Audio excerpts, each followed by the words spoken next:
Hello children, ಈಗ ನಾವು 2026 SSLC state level model question paper number 1ನಲ್ಲಿ 38ನೇ ಪ್ರಶ್ನೆಯ ಅಥವಾ ಪ್ರಶ್ನೆ ಇದೆಲ್ಲ ಆಪ್ಷನ್ ಕ್ವಶನ್ ನಂಬರ್ 38 ಇದೆಲ್ಲ, ಅದು 5 ಅಂಕದ ಪ್ರಶ್ನೆ ಇದೆ. ಅದನ್ನು ನಾವು ಇವಾಗ ನೋಡೋಣ ಚಿಲ್ಡ್ರನ್. ನೋಡಿ, ಪ್ರಶ್ನೆ ನಂಬರ್ 38. ಇದನ್ನು ನಾನು ಪ್ರಶ್ನೆಯನ್ನು ಓದ್ತೀನಿ ನೋಡಿ. ಒಂದು ಪಾತ್ರೆಯ ತಲೆ ಕೆಳಗಾದ ಶಂಕುವಿನ ಆಕಾರದಲ್ಲಿದೆ. ಒಂದು ಪಾತ್ರೆಯು ತಲೆ ಕೆಳಗಾದ ಶಂಕುವಿನ ಆಕಾರದಲ್ಲಿದೆ. ಅದರ ಎತ್ತರ 8 ಸೆಂಟಿಮೀಟರ್ ಅಂದ ತಕ್ಷಣ ನೀವಿಲ್ಲಿ ನೋಡಬೇಕಿಲ್ಲಿ ಎತ್ತರ ಅಂದರೆ ಇದು ಸೆಂಟರ್ ಇದೆಲ್ಲ, ಇದು ಎತ್ತರ, ಇದು ಓರೆ ಎತ್ತರ ಆಗುತ್ತೆ. ಇದು ಓರೆ ಎತ್ತರ, ಇದು ಎತ್ತರ. ಅಂದರೆ ಇದು ಎತ್ತರ ಎಷ್ಟಿದೆ?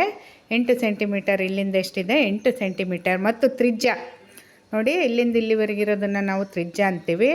ಪೂರ್ತಿ ಇಲ್ಲಿಂದ ಇಲ್ಲಿವರೆಗಿರೋದನ್ನು ವ್ಯಾಸ ಅಂತೀವಿ. ಒಂದೊಂದು ಸರಿ ಲೆಕ್ಕದಲ್ಲಿ ವ್ಯಾಸ ಕೊಟ್ಟಿದ್ದಾಗ ನಾವು ಅರ್ಧ ಮಾಡ್ಕೋಬೇಕು. ಇಲ್ಲಿ ಜಸ್ಟು ತ್ರಿಜ್ಯ ಕೊಟ್ಟಿದ್ದಾರೆ, ಇದು 5 ಸೆಂಟಿಮೀಟರ್ ಆಗಿದೆ. ಪಾತ್ರೆಯ ಅಂಚಿನವರೆಗೆ ಅಂದರೆ ಪೂರ್ತಿ ಈ ಒಂದು ಪಾತ್ರೆ ಏನಿದೆ ಶಂಕುವಿನ ಆಕಾರದಲ್ಲಿ ಪೂರ್ತಿ ಇದು ಅಂಚಿನವರೆಗೆ ಎಷ್ಟಿದೆ? ಅಂಚಿನವರೆಗೂ ನೀರು ತುಂಬಿದ್ದು ಅದರೊಳಗೆ ಒಂದೇ ಗಾತ್ರದ 100 ಸಣ್ಣ ಸೀಸದ ಗುಂಡುಗಳನ್ನು ಹಾಕಿದೆ. ಇಲ್ಲಿ ನೋಡ್ರಿ, ಇದ್ರ ಪಾತ್ರೆ ಇದೆ, ಶಂಕುವಿನ ಆಕಾರದಲ್ಲಿರೋಂತಹ ಪಾತ್ರೆಯ ತುಂಬ ನೀರಿದೆ. ಅದರಲ್ಲಿ ಸಣ್ಣ ಗಾತ್ರದ ಒಂದೇ ಗಾತ್ರದ ಸಣ್ಣದ್ದು 100 ಸೀಸದ ಗುಂಡುಗಳನ್ನು ಹಾಕಿದಾಗ ಪಾತ್ರೆಯಿಂದ 1/4 ಒಂದು ಕಾಲು ಭಾಗ ನೀರು ಹೊರ ಚೆಲ್ಲುತ್ತದೆ. 1/4 ಭಾಗ ನೀರು ಹೊರ ಚೆಲ್ಲುತ್ತದೆ. ಹಾಗಾದರೆ ಪ್ರತಿ ಸೀಸದ ಕಡ್ಡಿಯ ತ್ರಿಜ್ಯವನ್ನು, ಸೀಸದ ಗುಂಡಿನ ತ್ರಿಜ್ಯ ಮತ್ತು ಘನಫಲವನ್ನು ಕಂಡುಹಿಡಿಯಿರಿ. ಇಲ್ಲಿ ಗುಂಡು ನೋಡಿ, ಈ ರೀತಿ ಸಣ್ಣ ಸೀಸದ ಗುಂಡುಗಳನ್ನು ಹಾಕಿದ್ದಾರೆ. ಈ ರೀತಿ ಇರುತ್ತೆ, ನಿಮ್ಗೆ ಗೊತ್ತಲ್ಲ ಸೀಸದ ಗುಂಡು. ಯಾವುದೇ ಗುಂಡು ಯಾವ ಆಕಾರದಲ್ಲಿದೆ? ಗೋಳಾಕಾರದಲ್ಲಿರುತ್ತೆ. ಸೊ ಗೋಳಾಕಾರದಲ್ಲಿ ಇರುತ್ತೆ, ಅವು ಸಣ್ಣ ಗೋಳಾಕಾರದಲ್ಲಿರುತ್ತೆ. ಮೊದಲಿಗೆ ನೀವು ಆ ಒಂದು ಸಣ್ಣ ಗೋಳಾಕಾರದ ಸೀಸದ ಗುಂಡಿನ ತ್ರಿಜ್ಯವನ್ನು ಕಂಡುಹಿಡ್ಕೋಬೇಕು. ತ್ರಿಜ್ಯ ಅಂದರೆ R ಕಂಡುಹಿಡ್ಕೋಬೇಕು. ಇದನ್ನು ನಾವು R1 ಅಂತ ಬೇಕಾದರೆ ಇಟ್ಕೋಬೋದು, R ಅಂತನಾದರೂ ಇಟ್ಕೋಬೋದು. ಇಲ್ಲಿ ಕ್ಯಾಪಿಟಲ್ R ಅಂದರೆ ನಾವು ಇದಕ್ಕೆ ತೊಗೊಂಡಿದ್ದೀವಿ ಅಂದಾಗ ಸ್ಮಾಲ್ r ನಾವು ಈ ಒಂದು ಗುಂಡಿನ ತ್ರಿಜ್ಯಕ್ಕೆ ನಾವು ತಗೊಳ್ಳೋಣ. R ಕಂಡುಹಿಡಿದ್ಮೇಲೆ ನಾವು ಈ ಒಂದು ಗುಂಡಿನ ಘನಫಲವನ್ನು ನಾವು ಕಂಡುಹಿಡಿಯೋಣ ಚಿಲ್ಡ್ರನ್. ಮೊದಲನೇದಾಗಿ ಈ ಪ್ರಶ್ನೆಯಲ್ಲಿ ಕೊಟ್ಟಿರುವಂತಹ ಎಲ್ಲ ಅಂಶಗಳನ್ನು ಬರ್ಕೋಬೇಕು. ಈ ರೀತಿ ಚಿತ್ರವನ್ನು ಹಾಕ್ಕೊಂಡು, ಮತ್ತು ನೀವು ಉತ್ತರ ಬರೆಯುವಾಗ ಸಹ ಈ ಒಂದು ಚಿತ್ರವನ್ನು ಹಾಕ್ಕೊಂಡು ಇದರಲ್ಲಿ ಏನು ಶಂಕುವಿನ ಎತ್ತರ ಕೊಟ್ಟಿದ್ದಾರೆ ಅದನ್ನು ಗುರ್ತು ಮಾಡಬೇಕು. ಇಲ್ಲಿದೆ ನೋಡಿ. ಮತ್ತು ಈ ಒಂದು ವೃತ್ತಾಕಾರ ಪಾದ, ಶಂಕುವಿನ ವೃತ್ತಾಕಾರ ಪಾದ ಇದೆಲ್ಲ, ಅದರಲ್ಲಿ ತ್ರಿಜ್ಯ ಎಷ್ಟಂತ ಕೊಟ್ಟಿದ್ದಾರೆ? 5 ಸೆಂಟಿಮೀಟರ್. ಸೊ ಅವನ್ನೆಲ್ಲ ಬರ್ಕೋಬೇಕು. ಶಂಕುವಿನ ಎತ್ತರ H = 8 ಸೆಂಟಿಮೀಟರ್. ತ್ರಿಜ್ಯ ಇಲ್ಲಿ ನೋಡ್ರಿ, ಕ್ಯಾಪಿಟಲ್ R ಅಂತ ಬರ್ಕೊಂಡಿದ್ದೀವಿ. ಯಾಕಂದರೆ ಅದರೊಳಗೆ ಹಾಕಿದಂಥ ಗುಂಡಿಗೂ ಸಹ ತ್ರಿಜ್ಯ ಇರುತ್ತದೆ. ಅದನ್ನು ನಾವು ಸ್ಮಾಲ್ r ಅಂತ ತೊಗೊತಾ ಇದ್ದೀವಿ. ಅವೆರಡು ಡಿಫ್ರೆನ್ಷಿಯೇಟ್ ಮಾಡಲಿಕ್ಕೆ ಇಲ್ಲಿ ನಾನು ಕ್ಯಾಪಿಟಲ್ R = 5 ಸೆಂಟಿಮೀಟರ್ ಆಗಿರಲಿ ಅಂತ ತೊಗೊಂಡಿದ್ದೀನಿ. ಆಮೇಲೆ ಸೀಸದ ಗುಂಡಿನ ತ್ರಿಜ್ಯ ಒಳಗಡೆ ಏನಿದು ಹಾಕಿದ್ದೀವಲ್ಲ, ಈ ಒಂದು ಸೀಸದ ಗುಂಡಿನ ತ್ರಿಜ್ಯ ಸ್ಮಾಲ್ r ಆಗಿರಲಿ ಅಂತ ಕೊಟ್ಟಿದ್ದಾರೆ. ಮತ್ತು ನಾವೇನು ಕಂಡುಹಿಡಿಬೇಕು? ಇಲ್ಲಿ ಇನ್ನೊಂದು ಅಂಶ ಕೂಡ ನಾವು ಬರಿಬೇಕು.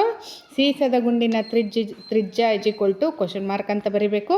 ಮತ್ತು ಸೀಸದ ಗುಂಡಿನ ಘನಫಲ, ಈ ರೀತಿ ಇನ್ನೊಂದು ಪಾಯಿಂಟ್ ಕೂಡ ಬರ್ಕೊಳ್ರಿ. ಗುಂಡಿನ ಘನಫಲ ?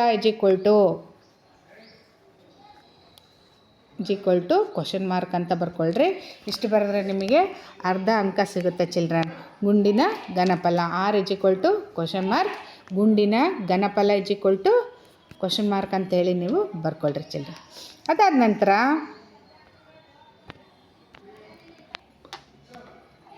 ನೋಡಿ, ನೆಕ್ಸ್ಟ್ ಪಾತ್ರೆಯಿಂದ ಹೊರ ಚೆಲ್ಲಿದ ನೀರಿನ ಪ್ರಮಾಣ. ಇಲ್ಲಿ ಏನಂತ ಕೇಳಿದ್ದಾರೆ?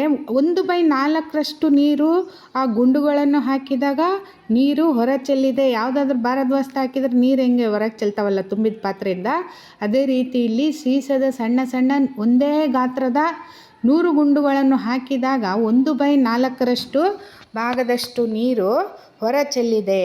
ಸೊ ಅದಕ್ಕಾಗಿ ಪಾತ್ರೆಯಿಂದ ಹೊರ ಚೆಲ್ಲಿದ ನೀರಿನ ಪ್ರಮಾಣ ಎಷ್ಟಾಗಿದೆ? 1/4 ಇಂಟು ಶಂಕುವಿನ ಘನಫಲ ಅಂತ ಕೊಟ್ಟಿದ್ದಾರೆ.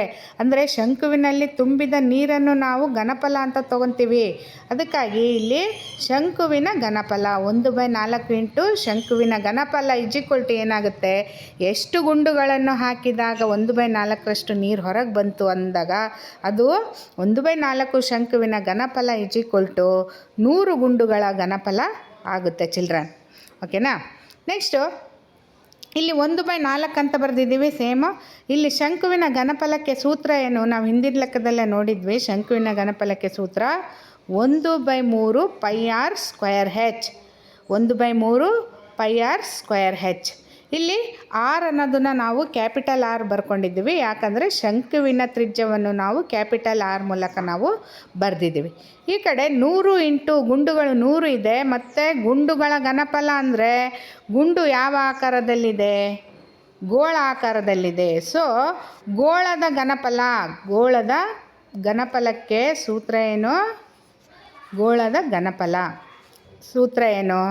4/3 πr³ 4/3 πr³ ಆಗಿದೆ. ಈ ಒಂದು ಏನು 4/3 πr³ ಬರೆದಿದ್ದೀವಿ ಅದು ಗೋಳದ ಘನಫಲ ಆಗಿದೆ. ಅದನ್ನು ಯಾಕೆ ತೊಗೊಂಡಿದ್ದೀವಿ ಅಂದರೆ ಇಲ್ಲಿ ನಾವು ಹಾಕಿದಂತಹ ಗುಂಡುಗಳು ಗೋಳಾಕಾರದಲ್ಲಿರೋದ್ರಿಂದ ಗೋಳದ ಘನಫಲವನ್ನು ನಾವು ತೊಗೊತಾ ಇದ್ದೀವಿ. ಗೋಳದ ಘನಫಲಕ್ಕೆ ಸೂತ್ರ 4/3 πr³ ಆಗಿರುತ್ತೆ.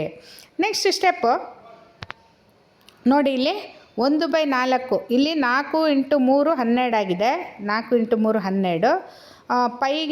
ಪೈಗೆ ಪೈ ಅಂತ ಪೈ ನೋಡ್ರಿ, ಈ ಕಡೆನೂ ಪೈ ಇದೆ ಚಿಲ್ಡ್ರನ್. ಇಲ್ಲೊಂದು ಪೈ ಇದೆ, ಇಲ್ಲಿ ಕೂಡ ಪೈ ಇದೆ. ಅದನ್ನು ನಾವು ಕ್ಯಾನ್ಸಲ್ ಮಾಡ್ತೀವಿ. ಅರ್ಥ ಆಯ್ತಾ? ಇಲ್ಲಿ ನೋಡಿ, ಈ ಕಡೆ ಕೂಡ ಈ ಪೈ ಕ್ಯಾನ್ಸಲ್ ಆಗುತ್ತೆ. ಆವಾಗ 4 ಇಂಟು 3 12 ಆಗುತ್ತೆ. ಇಲ್ಲಿ ಆರ್ ಕ್ಯಾಪಿಟಲ್ ಆರ್ = 5 ಅಂತ ಕೊಟ್ಟಿರೋದ್ರಿಂದ 5 × 2 5 ಸ್ಕ್ವೇರ್. ಹೆಚ್ ಎಷ್ಟು ಕೊಟ್ಟಿದ್ದಾರೆ? ಟೋಟಲ್ ಇದ್ರದ್ದು 8 ಸೆಂಟಿಮೀಟರ್ ಕೊಟ್ಟಿದ್ದಾರೆ.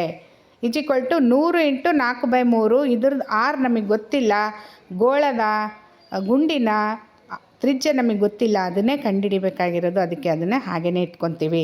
ಇಲ್ಲಿ 4 ಇಂಟು 3 ಏನಾಗಿದೆ? 12. 4 3 12. 5 ಸ್ಕ್ವೇರ್ ಇಂಟು 8. ಇಲ್ಲಿ ನೋಡ್ರಿ, 5 5 25 ಇಂಟು ಇಲ್ಲಿ ನೋಡ್ರಿ 4 3 12, 4 2 8. ಓಕೆನಾ? ಇಲ್ಲಿ 5 25, 5 5 25. ಓಕೆ, ಇದನ್ನೆಲ್ಲ ನೀವು ಗುಣಿಸಿದಾಗ ನಮಗೇನು ಬರುತ್ತೆ? 200/12 ಬರುತ್ತೆ.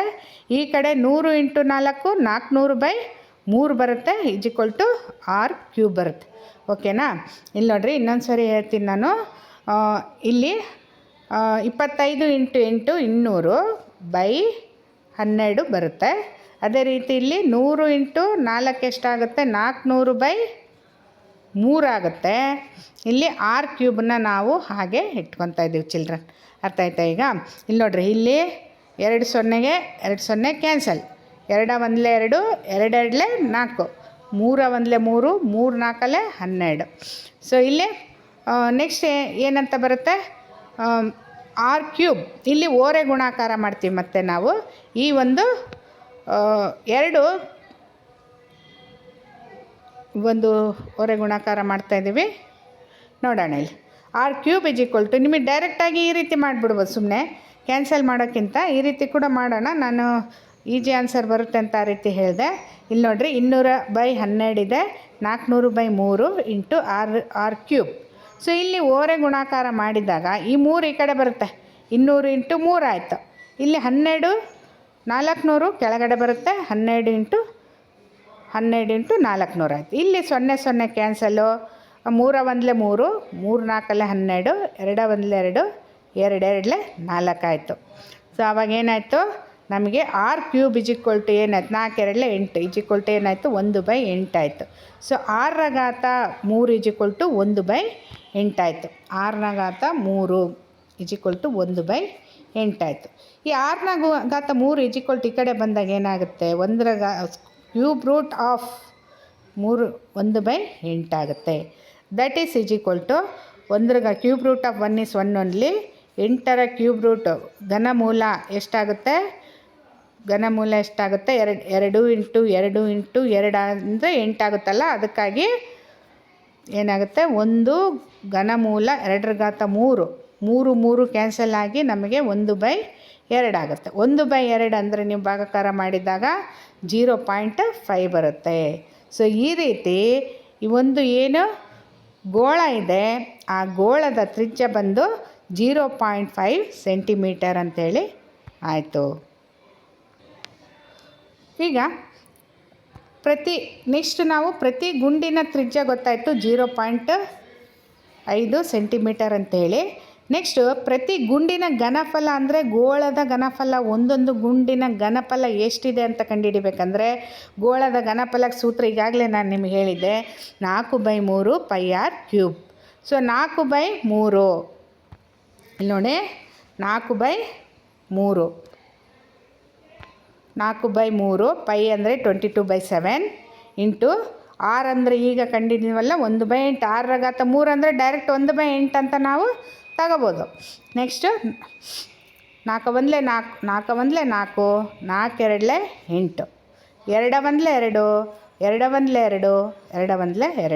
So 11 into 1 11, 7 3 21, 7 3 21 children. ಈಗ ಇದನ್ನು ನೀವು ಭಾಗಾಕಾರ ಮಾಡಬೇಕು. ಈ ರೀತಿ 11 ಅಂತ ಹಾಕ್ಕೊಂಡು ಈ ರೀತಿ 21ರಿಂದ ನೀವು ಭಾಗಾಕಾರ ಮಾಡಬೇಕು. 21ರಿಂದ 11 ಹೋಗಲ್ಲ, ಒಂದು ಪಾಯಿಂಟ್ ಇಟ್ಕೊಂಡ್ರೆ 0 ಬರುತ್ತೆ. ಈ ರೀತಿ ನೀವು ಭಾಗಾಕಾರವನ್ನು ನೀವು ಮಾಡಬೇಕು ಚಿಲ್ಡ್ರನ್. ಆವಾಗ ನಮಗೆ ಉತ್ತರ ಏನು ಬರುತ್ತೆ, 0.523 ಅಂತ ಬರುತ್ತೆ. ಓಕೆನಾ?